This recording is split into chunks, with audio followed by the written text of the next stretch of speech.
It's been 2 weeks since a group of 8 senators from both sides of the aisle introduced a plan for immigration reform. Jonathan Gonzalez takes a look at what immigration reform will look like and how it will affect our local economy.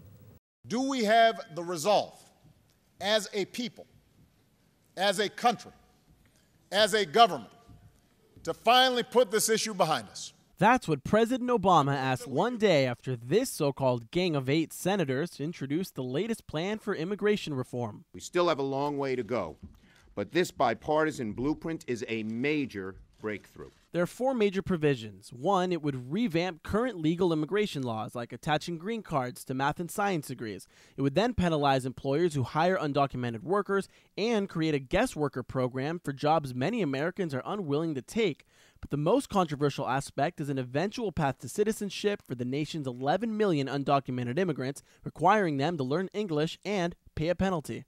Critics say the plan is no more than amnesty, that current laws are just fine but merely not enforced. But the senators were quick to point out that no path to citizenship will be created until borders like these in California are secure. I hope I never again in the future have to come back here and say, guess what, folks? We have another 5 million people that are here undocumented. So how would immigration reform affect Los Angeles? 10% of the city's residents are undocumented, bringing in a combined economic output of $106 billion a year. That generates more than 1 million jobs for the city and another $9 billion in tax revenue. But along with the economic benefits, Republicans weren't shy about why they say they want or need immigration reform to pass.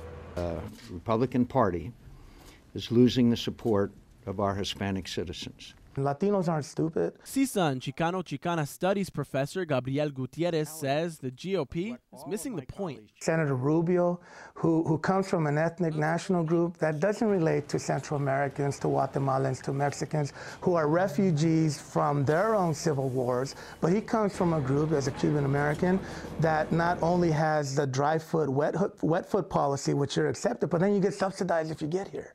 As for when legislation will be passed, the senators are aiming to get reform on the president's desk sometime in the next 6 months. If they don't complete the task, President Obama says he'll introduce his own immigration reform. For Valley View News, I'm Jonathan Gonzalez.